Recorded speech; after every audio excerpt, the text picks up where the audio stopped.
महाराज जी, ये करवा चौथ का व्रत फिर किस उद्देश्य से रखती हैं?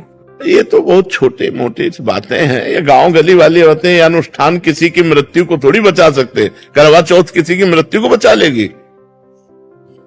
आयु जब पूर्ण होती है तो देखो, गंगा जी अपने हाथ से अपने पुत्र को लेकर के गंगा में फेंक देती थी जिंदा। लोग तो मरा फेंकते हैं गंगा जी में, वो जिंदा फेंक देती थी गंगा जी।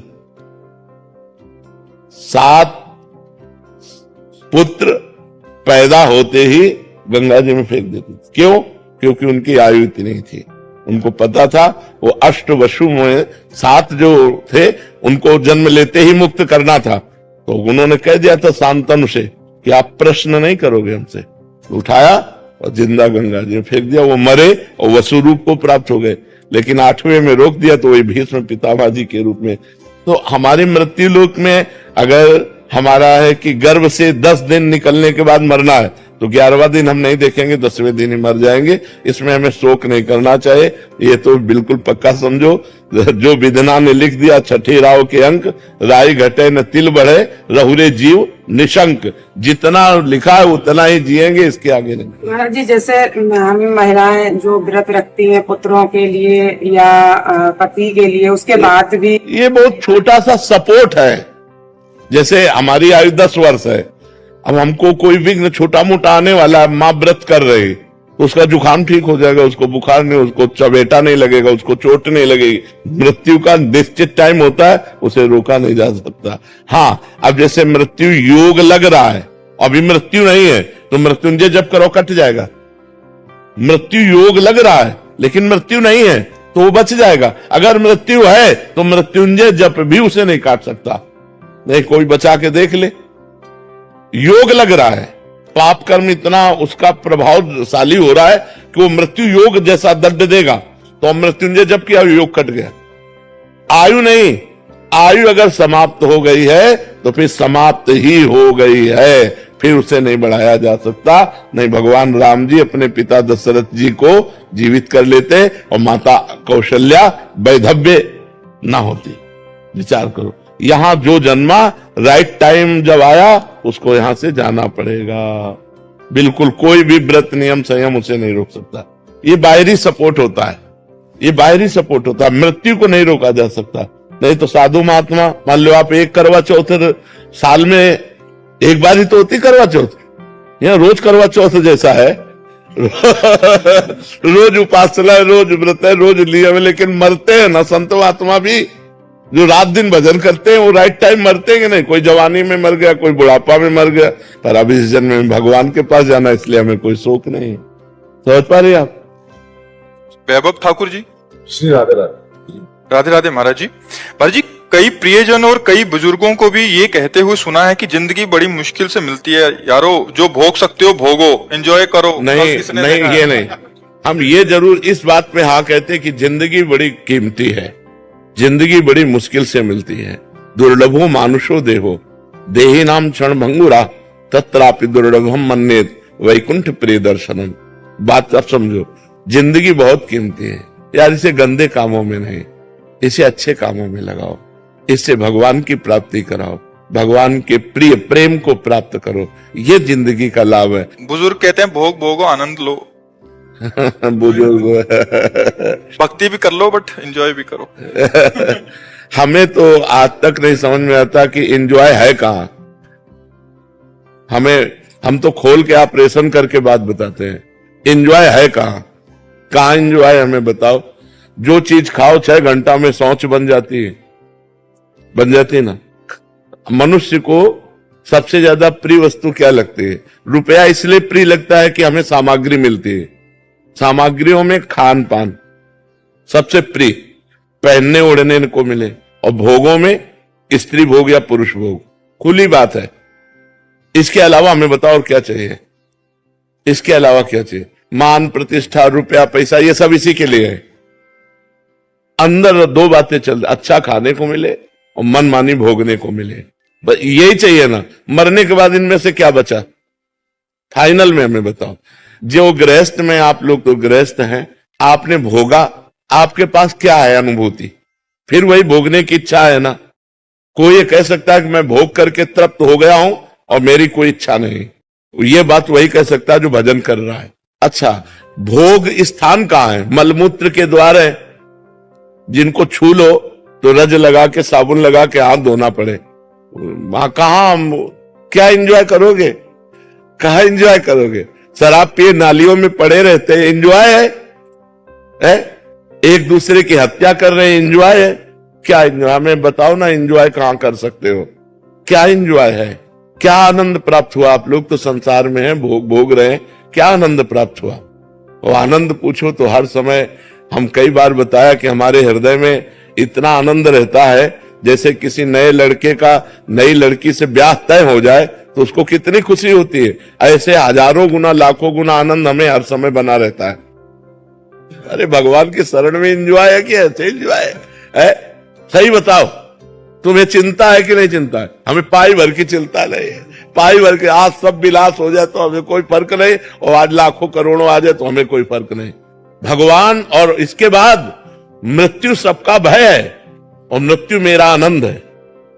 मरने से सब जग डरा मेरो मन आनंद, कब मरी हो कब भेटी हो पूरन परमानंद, कब शरीर पूरा और मैं अपने प्रभु के पास जाऊं। एंजॉय करने, सच्चा एंजॉय होगा। अनंत ब्रह्मांडों का स्वामी श्री कृष्ण है, वो हमारा दोस्त है, हमारा यार है। जब हमारा शरीर छूटेगा हम उसके पास जाएंगे, उसके साथ खेलेंगे, हंसेंगे, खाएंगे, कूदेंगे, और मरना है नहीं, वहां डायबिटीज नहीं होनी, high blood pressure, low blood pressure नहीं होला, वहां किडनी नहीं फेल है, वहां सब आनंद है। यार एंजॉय करना है तो भगवान को भजन करो। कहा एंजॉय है? या कोई एंजॉय है?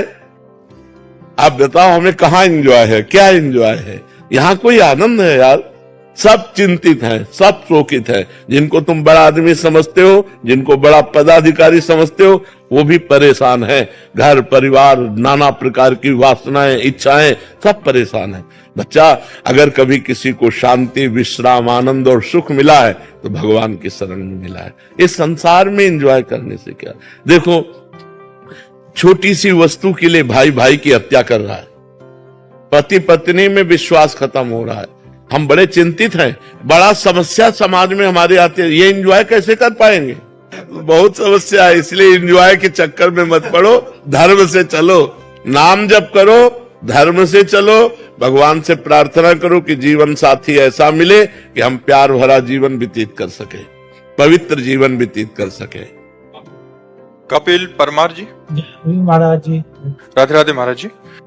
महाराज जी, आप कह रहे हैं कि आपने भारत को पैरा ओलंपिक में कांस्य पदक विजेता हुए आप, तो महाराज जी यही कह रहे हैं कि जब ये ओलंपिक में सेमीफाइनल में फाइट हार गए तो महाराज जी आज तक महाराज जी वो रात को सोता हूँ कि क्यों हार गया, और अंदर ही अंदर तकलीफ नहीं, नहीं पा रहे। सुख दुखे समय कृत्वा लाभा लाभो जया जयो, सुख दुख में, लाभ हानि में और जय पराजय में समान भाव रखो। प्रारब्ध नहीं था विजय प्राप्त करने का, इसलिए हार आ गई, कोई बात नहीं, हम फिर प्रयास करते हैं। अगर प्रयास नहीं सफल होता तो सबसे बड़ी जीत हमें करनी है, नाम जप करके मृत्यु पर विजय प्राप्त करनी है। देखो, हम आपसे ये कहते हैं कि आप बहुत जीत गए, बहुत चीजें आपने प्राप्त कर ली, लेकिन मरेंगे तो आपके साथ कुछ जाएगा क्या? कोई ट्रॉफी, कोई आपके पास कुछ भी जाएगा क्या? नहीं जाएगा ना। तो आखिरी विजय तो आप हार गए, जो आखिरी फाइनल था वो तो आप हार ही गए ना, आपके पास कुछ नहीं जाएगा। और देखो, खास बात है, मान लो ये हम निराश नहीं कर रहे हैं इनसे, लेकिन आपको इस स्थिति से उठाना चाहते हैं कि आप जो निराशा लिए बैठे हो, आपको जो अंदर अंदर खोखला कर रहे, ये कोई खास बात नहीं। नींद नहीं आती महाराज जी, 6 महीने हो गए जब से मैं मतलब रात को वो हारा सेमीफाइनल, वो बार सुबह उठूं। नहीं, ऐसे नहीं, ऐसे फिर आप डिप्रेशन में चले जाओगे। नहीं, बिल्कुल नहीं, इससे ऊपर उठो। ये कोई खास बात नहीं हार जीत, इसमें खास बात है आखिरी फाइनल भगवान की प्राप्ति, वो है परम पद। अगर ये जीत गए तो हमारी अनंत जन्मों से जो यात्रा होती चली आ रही है वो हमारी फाइनल में अच्छी हो जाएगी। अगर मरे फिर सुअर कुत्ता बने और इधर ही इस जन्म के बड़े बड़े पद रखे, वो किस काम में आएंगे? मान लो आप ठीक है हार गए, कोई बात नहीं, नाम जप करो, आखिरी जीत मानो। हम जब मरे तो हम पवित्र आचरण करके भगवान का चिंतन करते हुए मरे तो हमारा जीवन धन्य हो जाएगा। आप निराश मत होइए। आप राधा राधा इच्छा होती है कि अब बहुत हो गया, 15 साल से मैं प्रयास कर रहा था एक ओलंपिक मेडल के लिए, जो मैं सेमीफाइनल लूज कर गया, मतलब। पर अब आप नाम जप करो और प्रयास करो। अगर आपको इसी में विजय प्राप्त करना है तो नाम जप करो, आध्यात्मिक बल से परिपक्व होकर आप आगे बढ़ो, ठीक है ना। निराश मत होइए, चैन से सोइए। जीत जाते तो क्या मिल जाता, वाहवाही ही तो मिलती है यार, वाहवाही ही तो है। मरने के बाद वाहवाही जाएगी क्या। इसलिए बहुत कैसे कैसे विजेता हो गए, कैसे कैसे हम कह रहे हैं, एक से एक गायक, एक से एक युद्ध करने वाले, एक से एक पराक्रमी, कौन जानता है यार उनको। गए सब, काल के गाल में सब चले गए। इसलिए ज्यादा चिंता मत कीजिए, हार गए तो कोई बात नहीं, नाम जप कीजिए, आगे प्रयास कीजिए, ठीक है। हालिए महाराज जी, मेरा एक प्रश्न था, मैं जानना चाहता हूं कि हमें करता नहीं है, हम दृष्टा बन के जीवन जीना चाहिए, किंतु उस नहीं जी पाओगे अभी। जब तक भजन नहीं होगा तब तक दृष्टा कैसे बन सकते हो। शरीर में पीड़ा है तो भोक्ता बन करके भोगना पड़ेगा, जब तक भजन के द्वारा वो स्थिति नहीं प्राप्त हुई है। जब भजन होता है और वो स्थिति प्राप्त होती है तो ऐसे पीड़ा महसूस होती जैसे दूसरे शरीर में। उनके शरीर में पीड़ा है तो मुझे लग रहा है इनके शरीर में पीड़ा है, लेकिन वो व्यथित नहीं होता। काम आ रहा है तो हमारे अंदर नहीं आ रहा, वो मन के अंदर आ रहा है। हम उसके दृष्टा है, उसको कंट्रोल कर सकते हैं। अभी हमारे अंदर आता है ना कि हम ये भावना कर पाते हैं कि मन में काम आ रहा है। अगर हम कुछ देखना चाहते हैं तो ये भाव नहीं आता कि मेरी नेत्रेंद्री देखना चाहती है, भाव आता मैं देखना चाहता हूं। बस ये जब तक मैं मन और इंद्रियों से जुड़ा है तब तक दृष्टा भाव नहीं सिद्ध हो सकता। उसके लिए भजन करके निर्मल होना, जैसे जैसे मन निर्मल होगा वैसे वैसे आप दृष्टा भाव में आते चले जाएंगे, और जैसे जैसे मन मलिन होगा वैसे अहम मन में लीन होता चला जाएगा। मैंने ये किया, मैं करूंगा, मैं ऐसा कर सकता हूं। समझ पा रहे हैं आप। अनुज सिंगल जी, आगरा से। राधे राधे महाराज जी। महाराज जी, आपके प्रवचन सुनने के बाद अतीत के गलत कार्यों के डर से नाम जप शुरू किया। करीब 2 साल हो चुके हैं नाम जप करते करते। अब केवल ये जानने की इच्छा रह गई कि भगवत मार्ग पर अभी भी नाम जप डर की वजह से हो रहा है, राधा रानी से प्रेम हो गया। अभी तो प्रेम तो अलग बात है। प्रेम जब हो जाएगा तो एक अलग स्थिति हो जाएगी, फिर कोई डर नहीं रह जाता, निर्भय हो जाता है, निश्चिंत हो जाता है, निशोक हो जाता है, और प्रभु से भी नहीं डरता। और प्रभु से कहता है, यत्र यत्र मम जन्म कर्म वीर नारके परमे पदे अथवा राधिका रति निकुंज मंडली तत्र तत्र हृदय में विराजता। हे प्रभु, मैं आपसे ये नहीं मांगता कि मुझे नरक मत भेजना, मुझे चाहे नरक भेजना चाहे परम पद भेजना, मुझे इसकी परवाह नहीं, पर आप अपने परिकर सहित मेरे हृदय में रहें। जहां भी रहे मैं आपकी याद करता रहूं, आपकी याद में रोता रहूं, कहीं भी भेज दो आप। उसका डर खत्म हो जाता है। जब प्रेम आता है तो नरक से भी नहीं डरता, बस एक बात मांगता है कि मैं कभी आपको भूलूं नहीं। बिसरी हो ना बिसारी हो, यही दान मुहि देव, श्री हरिवंश के लाडिले मुहि अपनी कर ले। हे लाडिले ठाकुर राधा वल्लभ लाल, मुझे अपना बना लो, मैं आपको भूलूं नहीं और आप भी हमें ना भूले। जहां मना हो वहां भेज दो, मुझे कोई डर नहीं है। तो अभी प्रेम तो हम नहीं कह सकते, क्योंकि जिस समय प्रेम प्रकट होगा तो कुटुंब देह ते जाए छूट सब ही विधिना। तो न शरीर की परवाह, न परिवार की परवाह, न नरक स्वर्ग की कोई परवाह। नरक स्वर्ग अपवर्ग आस नहीं त्रास है, जा राखो ता रहो मान सुख रास है। न स्वर्ग की अपवर्ग मोक्ष की चाह नहीं है और नरक से कोई भय नहीं है। निरंतर भगवान का भजन तो अभी चलता रहे। अगर ये निरंतर चलाते रहोगे तो प्रेम आ जाएगा, फिर आसक्ति हो जाएगी, फिर भजन के बिना जिया नहीं जाएगा। कोई चाह नहीं है पर भजन हम नहीं छोड़ सकते, भजन के बिना हम जी नहीं सकते, ऐसी स्थिति आ जाएगी। बहुत मंगलमय, भगवान की बड़ी कृपा है कि आप भगवान के नाम में लग गए। देख लेना, बहुत आनंद हो जाएगा। लोक और परलोक सब सुखी हो जाओगे, इस लोक में भी सुख और परलोक में भी सुख। जी। टीना कटारिया जी, जयपुर से। राधे राधे महाराज जी। महाराज जी, क्या मेरे नाम जब से घर के बाकी लोगों को भी लाभ होता है? पूरा होता है। परिवार के सब जनों का मंगल शुरू हो जाता है। अगर एक भजन करने वाला हो तो पूरे परिवार का मंगल हो जाता है, पूरे परिवार का मंगल हो जाता है। यहां तक कि 21 पीढ़ियां उतर जाती हैं, शास्त्रों में वर्णन आया है। तो इससे ज्यादा क्या मंगल हो सकता है। अभी वर्तमान परिवार की तो बात जाने दो, पीछे की हमारी 14 आगे की 7 ये 21 पीढ़ियां तर जाती है, हाँ तो फिर वर्तमान में हमारे परिवार का मंगल हो। वैसे भी समझ लो, एक आदमी क्राइम करता है, पूरा परिवार झकझोर जाता है, पूरे परिवार का अपमान होता है कि नहीं होता है। कहां गया बताओ, वो आदमी कहां गया?